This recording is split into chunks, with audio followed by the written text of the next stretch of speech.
तो भारत की सुंदर छवि को उकेरने में जिन विशिष्ट विभूतियों का योगदान रहा है, आज वही हस्तियां आज उपस्थित हो रही हैं भारत 24 के मंच पर। और मेरे लिए सौभाग्य की बात है कि आज भारत 24 के इस मंच को मैं साझा कर रही हूं सदाबहार अभिनेता, सुपरस्टार, और कौन से विशेषण मैं बोलूं यहां पर। और अभी आपने देखा बहुमुखी प्रतिभा के वो धनी हैं और हर किसी का मन मोह लेते हैं, बहुत ही लोकप्रिय सुपरस्टार। तो एक और बॉलीवुड के चमकते हुए सितारे आप देख रहे हैं जो भारत 24 के मंच पर हैं, और दूसरी ओर रियल एस्टेट के जो सितारे हैं वो भी इस मंच पर उपस्थित हैं। रियल एस्टेट वो सेक्टर है जिसके जरिए भारत की अर्थव्यवस्था को गति मिलती है। वो कहते हैं कि जब तक प्लीज कृपया शांत रहिए आप लोग वहां पे। अरे हाँ, हेलो, कृपया, हाँ, क्षमा चाहता हूं। तो मैं कह रही थी कि जो नींव है वो तभी मजबूत होती है इमारत की।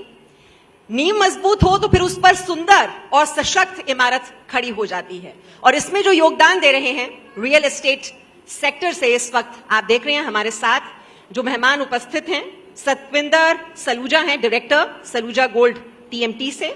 हमारे साथ अशोक छज्जर हैं, CMD Arihant super structures limited से, और राकेश पांडे हैं, CMD city VIP city Chhattisgarh से। तो मेरा पहला सवाल सतविंदर सलूजा जी आपसे है। हम देख रहे हैं रियल एस्टेट सेक्टर में बहुत नए नए बिल्डर्स आ रहे हैं, बहुत नए नए प्रोजेक्ट्स आ रहे हैं। जाहिर तौर पर बहुत ज्यादा कंपटीशन है, प्रतिस्पर्धा का दौर है। इसके बीच खुद को सक्सेसफुल बनाना, तो इसका फॉर्मूला क्या है? जी, सबसे पहले तो सबको नमस्कार। भारत 24 का तहे दिल से शुक्रिया यहाँ तक हमें लाने के लिए। देखिए, मैं पहले क्लियर कर दूं, मैं एक्चुअली मैन्युफैक्चरिंग सेक्टर से हूं। हम लोग स्टील एंड पावर सेक्टर से हैं और मैं टीएमटी बास मैन्युफैक्चर करता हूं। We have a integrated steel plant, जो कि रियल एस्टेट भी का जो सेक्टर है और हमारा सेक्टर दोनों कनेक्टेड हैं, क्योंकि स्ट्रक्चर कंस्ट्रक्शन के लिए जो स्टील चाहिए वो हम बनाते हैं, और जो हमारे जो बिल्कुल इमीडिएट कंज्यूमर हो गए वो बिल्कुल रियल सेक्टर के हो गए। तो ये दोनों चीजें बिल्कुल कनेक्टेड हैं। और मैन्युफैक्चरिंग प्रोसेस का देखिए, स्टील में अगर स्टील की बात करता हूं तो स्टील सेक्टर का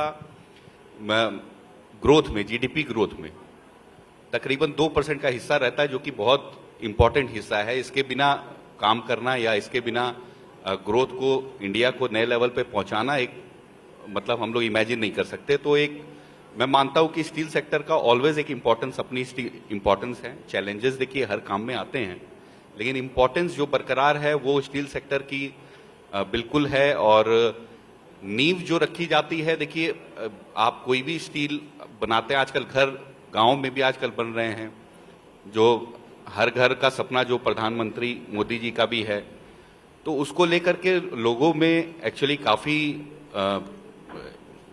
अवेयरनेस आ रही है। और वो यूसेज भी जो है कैसे करनी चाहिए टीएमटी बास की, वो सब भी हो रही है।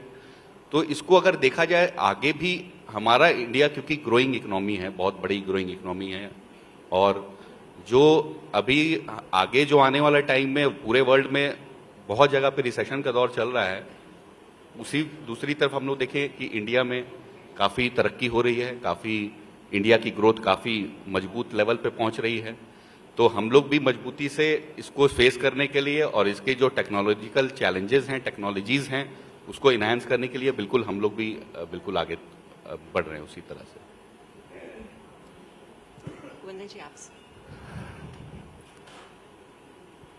आपका सवाल मुझे लगता है कि आपके लिए है कि सुना है कि आप ओटीटी की कुछ फिल्मों में काम कर रहे हैं। जी जी। और ये फिल्में किस तरह की हैं और उसमें आप किस किरदार में नजर आएंगे? Thank you sir ji. Actually मैं रियल एस्टेट सेक्टर में हूँ। रियल एस्टेट में मैं काफ़ी समय से जुड़ा हूँ, पर मेरा जुड़ाव इंडस्ट्री से भी था। और जब बात निकली तो मैं बताऊं कि मैंने रोशन तेनाजी जी से एक्टिंग का भी कोर्स किया था, और अभी छत्तीसगढ़ से हूँ मैं बेसिकली।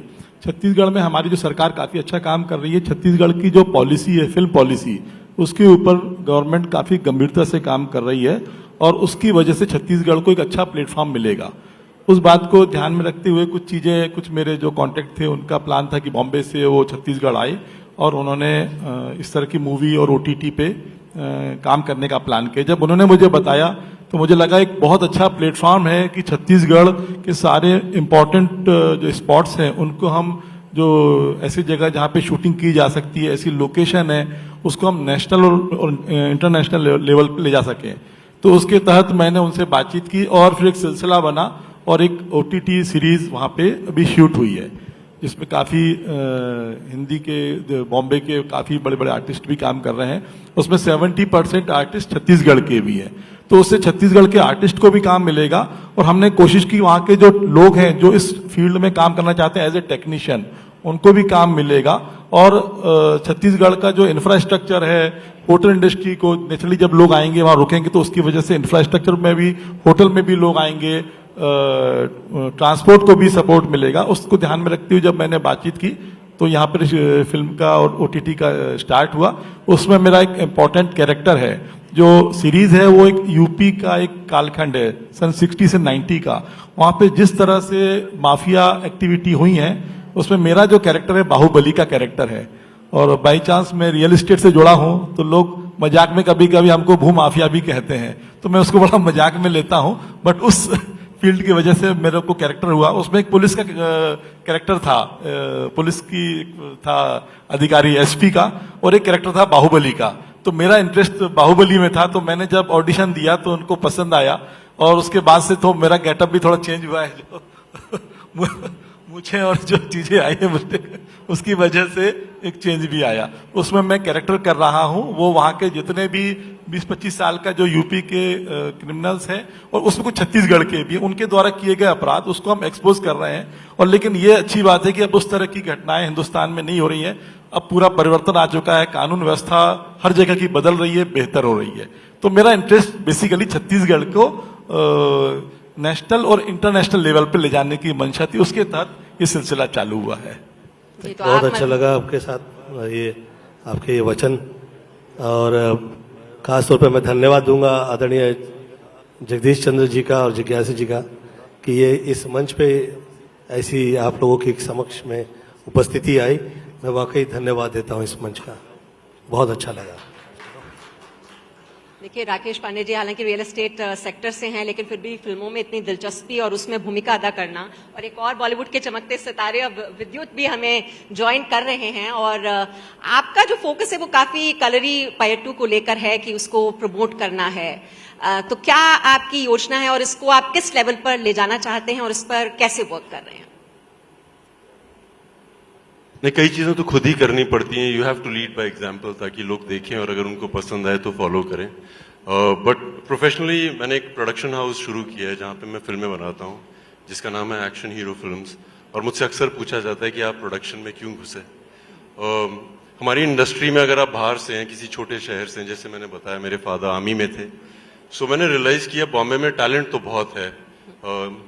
हिंदुस्तान के कई शहरों से मैम लोग आते हैं, writers, directors, cameraman, actors, but मैं देखता हूं उनको काम नहीं मिलता। और मैं कई लोगों से जब मैं उनको स्क्रीन पे देखता था, मैं सोचता था इनको क्यों नहीं काम मिल रहा है। सो मैंने मन में सोचा कि इतना टैलेंट है तो फिल्में बनाना शुरू करते हैं जहां पे मुझे लगता है कि कोई कैमरामैन अच्छा है तो उसको काम दिया जाए, कोई एक्टर में टैलेंट है तो उसके साथ काम किया जाए, एडिटर, राइटर। सो ये सिलसिला वहां से शुरू हुआ था ma'am, and I think I am very proud of what I have done. बहुत ही सुंदर उत्तर रहा, जैसे आप सुंदर हैं वैसे ही उत्तर रहा। देखिए, सुंदर सोच बहुत जरूरी होती है और उसी सोच के बिना पर आगे बढ़ा जाता है। और यहाँ हम चूंकि रियल एस्टेट सेक्टर की भी बात कर रहे हैं, Rakesh Pandey ji, real estate sector में क्या योजना लाई जानी चाहिए जो राष्ट्र हित में हो? मैं इतने साल से रियल एस्टेट हूँ, मुझे लगता है एक बहुत बड़ा गवर्नमेंट लैंड पे जो प्रबंधन है, भूमि का प्रबंधन जिसे कहना चाहिए, उस पर नए सिरे से काम करना चाहिए। आज हम देखते हैं कि जब भी आबादी बढ़ रही है, इंफ्रास्ट्रक्चर के लिए नए लैंड, नए शहर, स्मार्ट सिटी, इस तरह के प्रोजेक्ट पे काम कर रहा है, लैंड गवर्नमेंट एक्वायर कर रही है। हमारे माननीय मंत्री जी गडकरी जी ने भी बताया कि इंफ्रास्ट्रक्चर पे काफी तेजी से काम हो रहा है। मुझे लगता है एक बार जो रीडेवलपमेंट वाला पार्ट है, हिंदुस्तान का एक बहुत बड़ा हिस्सा जो रेलवे ट्रैक एयरपोर्ट के नजदीक है वो एक बहुत बड़ा हिस्सा है जहां पे लोग ग्राउंड+1 या ग्राउंड+2 ऐसी बिल्डिंगों में रहते हैं। मुझे ऐसा लगता है वहां पे लैंड बहुत हमारा लैंड और उस लैंड का नुकसान बहुत हो रहा है। यदि उन लैंड पे रीडेवलपमेंट किया जाए 10 स्टोरी की बिल्डिंग, 20 स्टोरी, 30 स्टोरी, 40 स्टोरी, 40-50, तो उस तरह से उन लैंड पे काफी डेंस पॉपुलेशन भी हम लाएंगे मल्टी लेवल पे, और जो लैंड हमारी खाली होगी वो हॉस्पिटल्स के लिए, इंटरटेनमेंट के लिए, एजुकेशन के लिए वो लैंड उपलब्ध हो पाएगी। तो जब भी अगर हम बात करें वर्ल्ड में जो जितने भी इंपॉर्टेंट शहर है वो नदी किनारे बसे हैं, रेलवे किनारे बसे हैं, एयरपोर्ट के किनारे बसे हैं, इंटरनेशनल एयरपोर्ट के किनारे बसे हैं। वो इसलिए बसे हैं कि वहां पे इंफ्रास्ट्रक्चर था। तो जो इंपॉर्टेंट रेलवे ट्रैक है उनका यूज करें, उनकी सराउंडिंग लैंड, और जो हम आज पुराने शहर को रीडेवलपमेंट में लेके आएंगे उस पे मास लेवल पे काम हो तो हिंदुस्तान में लैंड की समस्या भी खत्म हो जाएगी। और अगर हम पिछले 10-20-30 सालों में देखें तो इंडिया का जो मैन्युफैक्चरिंग सेक्टर है वो उस स्पीड से काम नहीं कर पाया जिस स्पीड से वर्ल्ड की काफी कंट्री काम कर रही है। जैसे चाइना ने किया, इंडोनेशिया में हुआ, बहुत सी कंट्री है वहां पे बहुत ज्यादा मैन्युफैक्चरिंग हुई है। इंडिया मैन्युफैक्चरिंग का बहुत, अब हमारे माननीय प्रधानमंत्री जी नरेंद्र मोदी जी ने आत्मनिर्भर भारत पे ऊपर जो काम कर रहे हैं, मुझे ऐसा लगता है कि ऐसी चीज जिसमें भी मैन्युफैक्चरिंग को सपोर्ट हो और रीडेवलपमेंट जब आएगा तो उस लैंड का सही उपयोग होगा। उससे हमारे हिंदुस्तान में फर्दर लैंड भी खराब नहीं होगी, जो एग्रीकल्चर में या पर्यावरण में या फॉरेस्ट की लैंड है वो खराब नहीं होगी, और पुरानी लैंड का हम सही यूटिलाइजेशन कर पाएंगे। तो मुझे ऐसा लगता है कि उस पर बहुत अच्छा फोकस करें तो हिंदुस्तान को बहुत बड़ा फायदा होगा।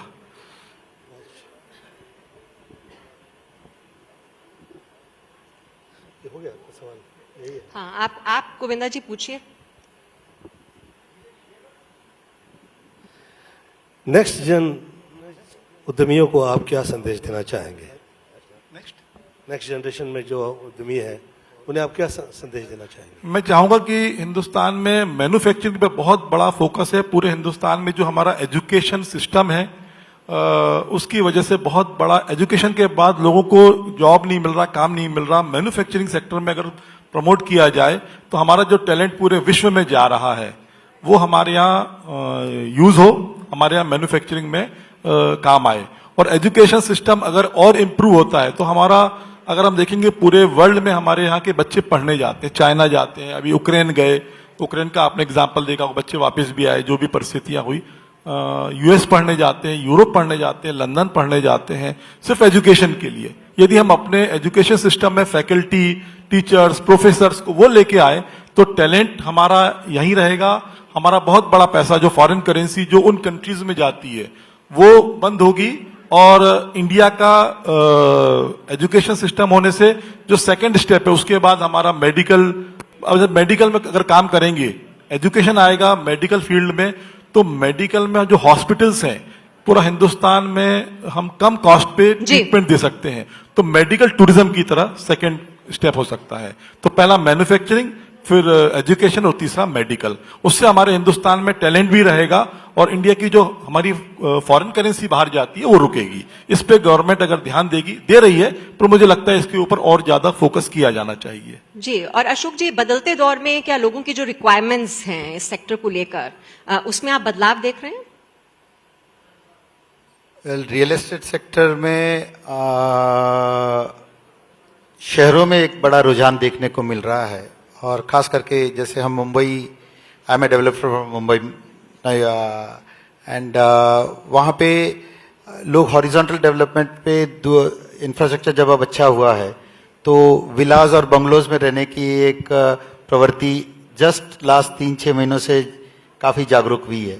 And our company Aryan superstructures limited, जो एक बॉम्बे स्टॉक एक्सचेंज और नेशनल स्टॉक एक्सचेंज पे लिस्टेड कंपनी है, रियल एस्टेट में नई मुंबई एमएमआर रीजन में हाईएस्ट मार्केट शेयर के साथ we are also venturing out into that venture, जहाँ पे बॉम्बे में लोग बंगलों में रहने के लिए प्रोत्साहित भी हो रहे हैं।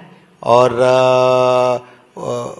बॉम्बे मतलब एग्जैक्टली तो बॉम्बे बहुत महंगा है, तो नई Mumbai happens to be the biggest city जहाँ पे largest infrastructure of the government of Maharashtra is coming, almost 2 lakh crore रुपए के infrastructure right from airport to everything. तो हम देख रहे हैं कि यहाँ पर ये सब चीज पॉसिबल है एंड काफी डेवलपर्स की इस टाइप की स्कीम्स निकली भी है और अरिहंत की भी ये स्कीम आने वाले 2-3-6 महीनों में वापस आएगी. तो this is the change we are observing. और हॉरिजॉन्टल डेवलपमेंट वेयर इंफ्रास्ट्रक्चर जो रोड्स चाहिए थी वो होने के कारण people will start to live in low rises rather than very high rises. और विद्युत, आप तो मुंबई में रहते हैं, तो आप जब एक प्रॉपर्टी लेते हैं आप क्या एक्सपेक्टेशंस रखते हैं? क्या होना चाहिए, क्या कंफर्ट होना चाहिए, क्या फैसिलिटीज होनी चाहिए? आजकल इनोवेशन पर बहुत ज्यादा जोर दिया जा रहा है, डिजाइनिंग पर दिया जा रहा है, जैसा बता रहे हैं अशोक जी. तो आप क्या एक्सपेक्टेशंस होती हैं आपकी प्रॉपर्टी में? उससे पहले मैं हमारे बाहुबली के लिए एक बात बोलना चाहता हूँ. अब सर एजुकेशन की बात कर रहे थे, Ukraine, Russia and the rest of the world, London. मुझे लगता है क्योंकि मेरी मदर भी एक टीचर थी और मैं सरकारी स्कूल्स में भी पढ़ा हूँ और पब्लिक स्कूल में भी पढ़ा हूँ, मुझे लगता है पर्सनली कि जो टीचर्स हैं हिंदुस्तान में बहुत उम्दा हैं. आई थिंक उनकी सैलरीज बढ़ा देनी चाहिए. I think they should be the highest paid people. वो तब्दीली बहुत जरूरी है क्योंकि जो गुरु होता है अगर उसको भी अच्छी तरह से उनकी सेवा की जाए तो हम लोगों को बहुत फायदा होगा. I think teachers really need to be paid a lot. Hindustan में मुझे लगता है कि इज्जत तो होती है गुरुओं की, बट उनको दिया जाना चाहिए. मैम, जो आपका सवाल है उसका कई आंसर्स हैं, बट मैं ये कहूंगा कि एज ह्यूमन बींग्स हम लोग उतना ज्यादा मांगते नहीं हैं. फिल्म इंडस्ट्री की बात अलग है, बिजनेसमैन अलग हैं, जो जैसे मेरे भाई हैं, मेरी सिस्टर्स हैं, जो एक नॉर्मल जॉब करते हैं, उनको एक नॉर्मल क्लीन सोसाइटी दे दी जाए वही बहुत है. आई थिंक उस पर ज्यादा ध्यान दिया जाना चाहिए. जी, सत्येंद्र जी, काफी विकास जो है वो सही दिशा में आगे चले, तो रियल एस्टेट सेक्टर उसमें किस तरह से योगदान दे सकता है और किस तरह से वो सुचारू रूप से आगे बढ़ता रहे? क्या होना चाहिए? देखिए, जैसा कि मैं पहले भी कह चुका हूं कि मैन्युफैक्चरिंग पर ध्यान देने से, जैसे मैन्युफैक्चरिंग, क्योंकि हम लोग देख रहे हैं ये इंडिया बदल रहा है, यंग इंडिया है, यूथ भी इंटरेस्ट ले रहे हैं बिल्कुल आगे आने के टाइम में. क्योंकि पहले देखा जाता था कि हमारे यहाँ, जैसा विद्युत जी ने कहा कि टीचर्स वगैरह की सैलरी जो होनी चाहिए, गुरु हैं, बिल्कुल उस तरह की अगर लेवल हम लोग यहाँ मेंटेन कर पाए, क्योंकि वो देखिए आपकी यंग जनरेशन को, यूथ को मोटिवेट करते हैं. वो मोटिवेट करके उनका फ्यूचर उन पर डिपेंड रहता है. तो अगर हम पीछे से अगर ध्यान दें तो आई थिंक फ्यूचर भी हम जाके सिक्योर कर सकते हैं. और बिल्कुल आगे हम लोग सारे सब मिलके, जितने यूथ हैं, क्योंकि आने वाला उनका टाइम है, इंडिया बदल रहा है, तो उनको देखते हुए हम लोग अगर फ्यूचर को बदलना है तो हमें अपने आप को पहले बदलना होगा. तो उस तरफ बिल्कुल ध्यान देना चाहिए.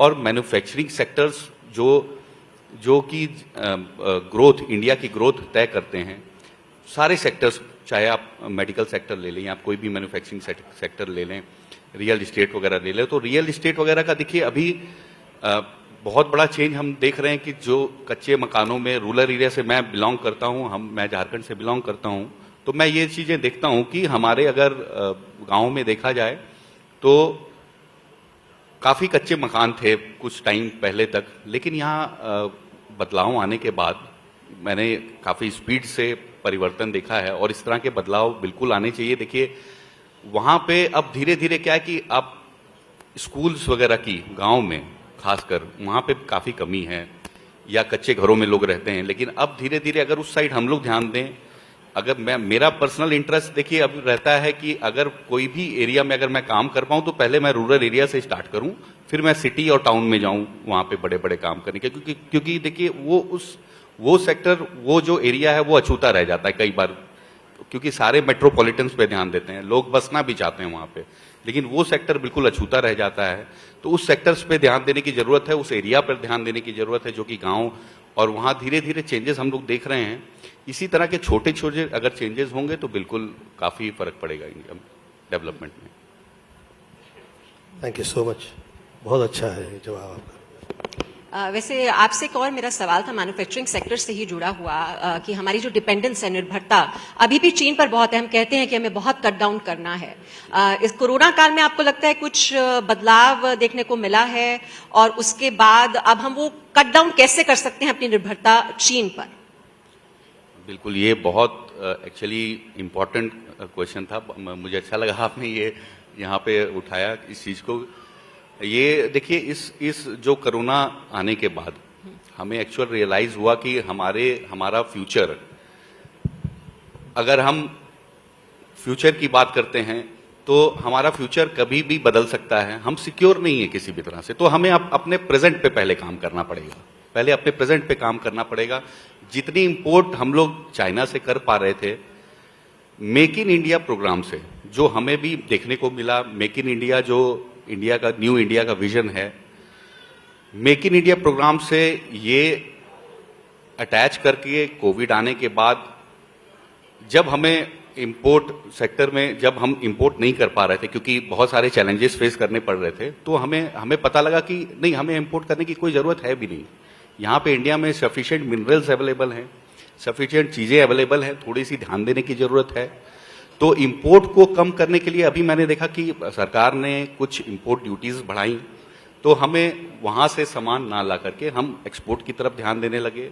हमारे इंडिया में हमें चीजें अगर मिलती हैं, एक्सप्लोर होती हैं, तो बिल्कुल आगे निर्भरता दूसरे देशों पे कम होगी, जो कि गांव, और वहां धीरे धीरे चेंजेस हम लोग देख रहे हैं।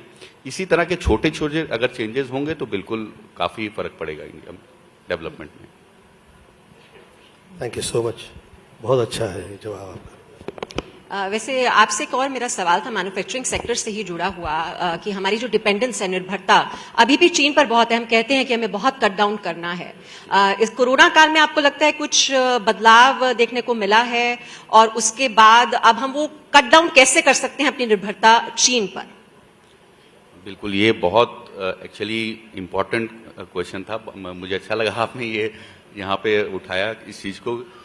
ये देखिए, इस जो कोरोना आने के बाद हमें एक्चुअल रियलाइज हुआ कि हमारा फ्यूचर, अगर हम फ्यूचर की बात करते हैं तो हमारा फ्यूचर कभी भी बदल सकता है। हम सिक्योर नहीं है किसी भी तरह से, तो हमें अपने प्रेजेंट पे पहले काम करना पड़ेगा।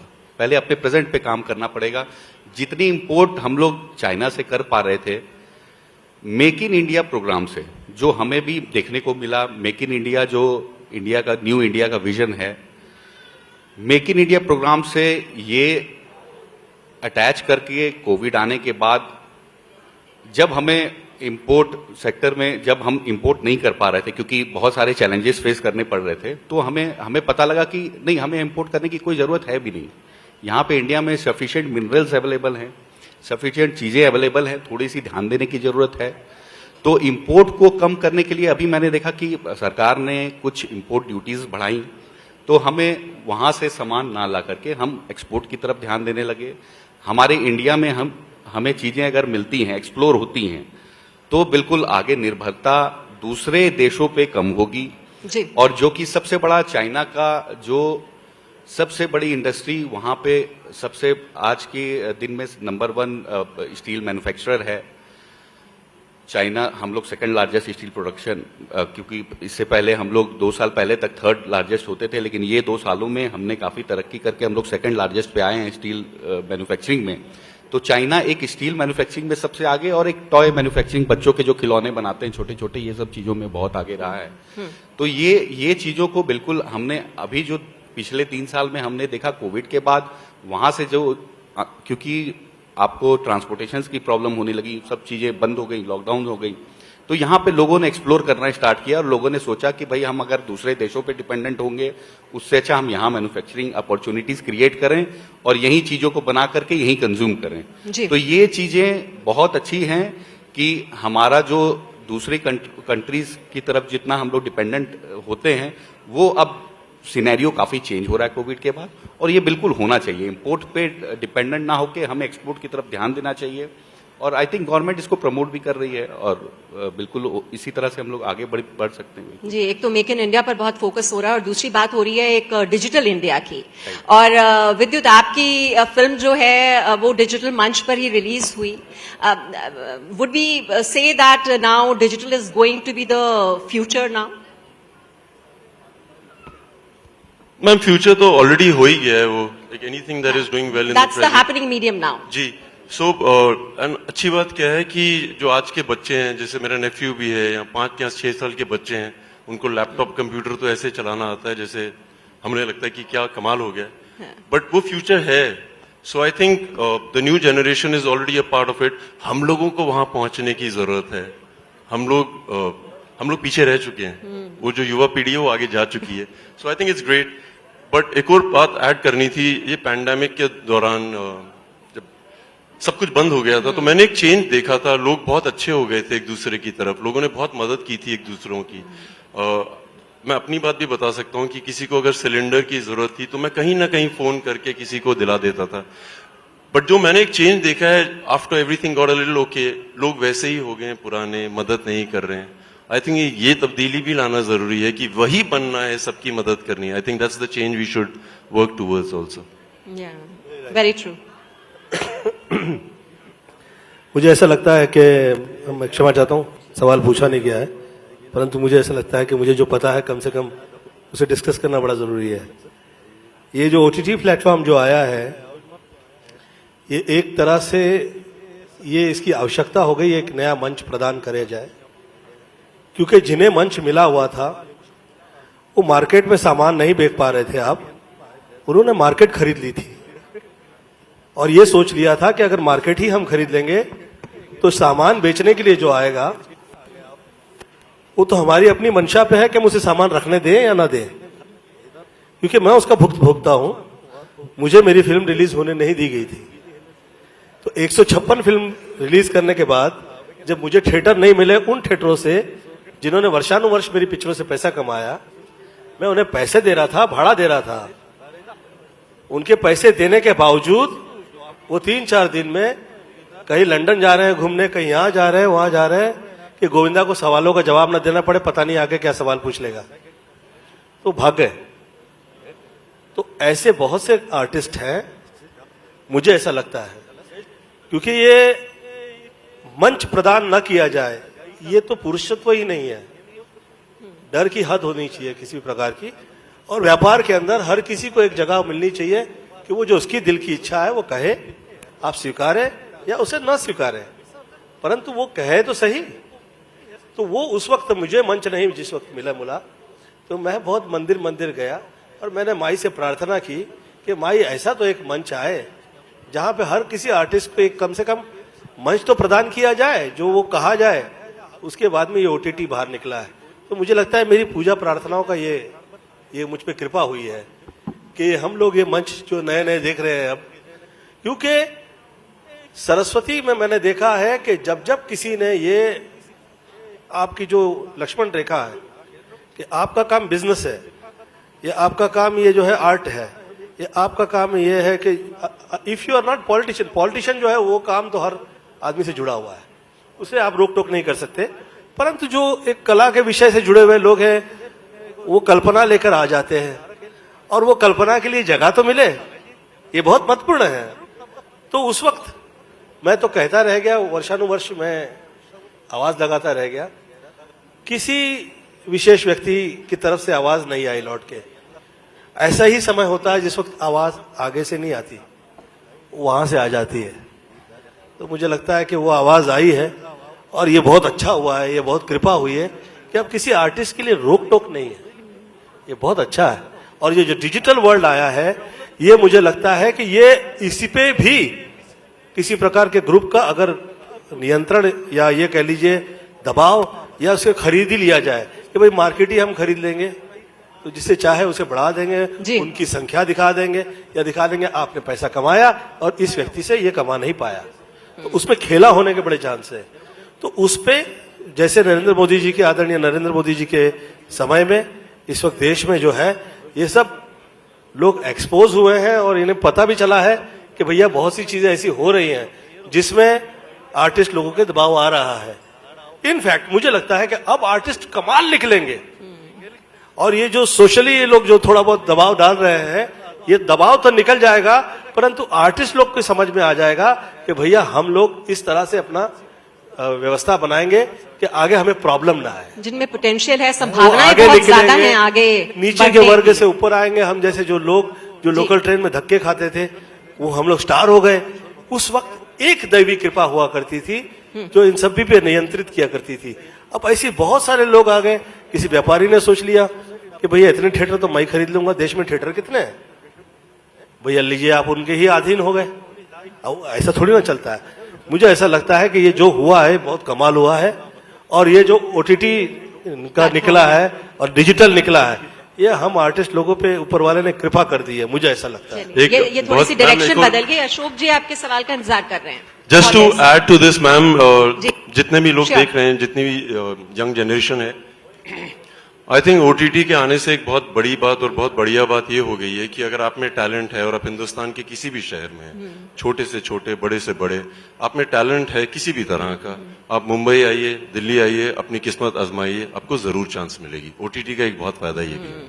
और मैं ये कहना चाहूंगा इस मंच के माध्यम से कि आप लोग अगर ध्यान से देखेंगे तो शोले पिक्चर जब लगी थी तो वो पहले 2 हफ्ते नहीं चली, 2.5 हफ्ते नहीं चली।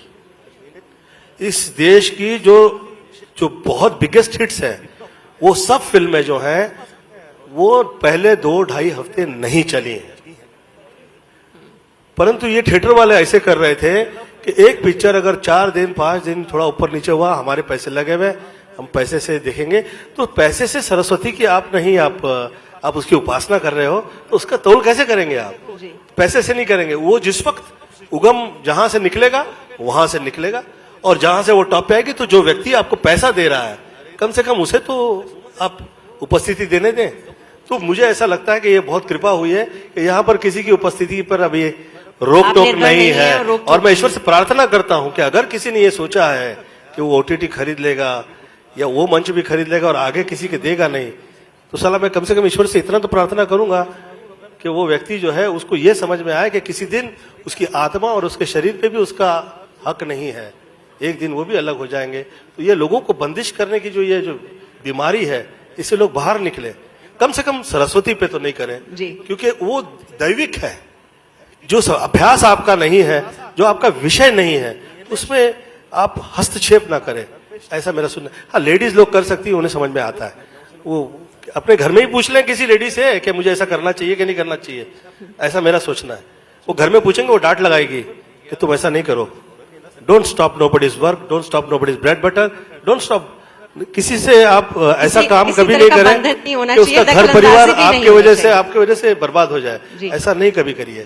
तो इट्स वेरी इंपॉर्टेंट। बहुत देर से इंतजार कर रहे हैं अशोक जी, जी आपको सवाल क्षमा उनसे प्रार्थना करना अशोक है। जी, मैं थोड़ा सा मुझे मौका लग गया, हम थोडे डिजिटल की ओर politician ज्यादा रह चुका, घूम मुझे गए। मौका लग गया तो मैंने मला वाटलं की आपल्या महाराष्ट्राचेच आहोत, तर real तुम्ही estate मुंबईचे, sector मी थोडा पण पीछे छूट मुंबईचा. गया. ना ना, आपण मुंबईचेच आहोत आणि मुंबईचीच कृपा ही संपूर्ण मायानगरी जी आहे आज या स्थानावर पोहोचली आहे, तिथे मुंबई मायेचीच कृपा आहे ना, आईचीच कृपा आहे तिथं ती. तर त्याचंच मी सांगतोय ना, ते सरस्वतीकरण जे आहे त्याला ज्या लोकांना त्याचा अभ्यास नाही, त्याला माहित नाही, कोणाला थांबवावं आणि कोणाला पुढे आणावं, ते त्याला बघायला पाहिजे ना. त्याने तुम्ही काहीतरी करा हो, पुन्हा पुन्हा विचार करा. बाळासाहेब ज्या वेळेला गोविंदा जी, होते, हमें मतलब समझ नहीं आ रहा है, ये हमारा बात ठीक नहीं है, हमारा काम हमें तो समझ नहीं आ रहा है। हमारा काम तो है घर बनाना, तो हम तो निर्माण मैं कर कह रहा हूँ आप पुनः पुनः विचार कीजिए. नहीं, आपने सवाल तो ये- पूछा ही नहीं। देखिए मैं बता रहा हूँ क्या हो रहा है. देखिए आपका सवाल नहीं आ रहा है। हम तो ईट काड़ा सीमेंट बना के करते हैं, हाँ, लेकिन उसके बावजूद भी हर बिल्डर में भी कहीं ना कहीं एक कलाकार होता है, तभी वो उसको इतना सुंदर रूप दे पाता है. हर बिल्डर में नहीं, हर जगह होता है. मैं तो कह रहा हूँ हर चीज जो है वो महत्वपूर्ण है ना, उसके बिना कैसे चलेगा. परंतु आप आगे बढ़ने के लिए आप कहे कि किसी और बिल्डर को मैं जिंदा नहीं रहने दूंगा, गोविंदा वो जी, तो चलेगा गोविंदा नहीं. जी देखिए वो तो आगे बढ़ ही रहे हैं, लेकिन जो हमारी नेक्स्ट जेन उद्यमी जो आ रहे हैं उनको संदेश देना भी आज बहुत जरूरी है इस मंच से। कृपया. प्लीज अशोक जी।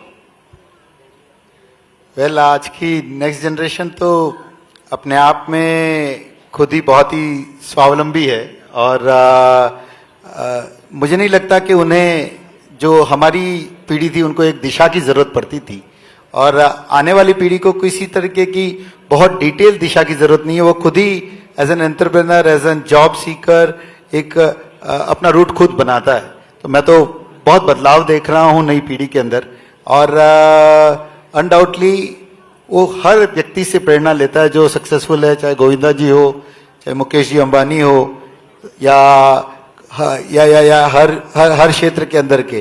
तो उनके लिए एक ही है कि साहस बिल्कुल भी नहीं खोए, और जो व्यक्ति साहस के साथ मेहनत करेगा भाग्य रेखाएं उसके लिए अपने आप ही बदलेगी।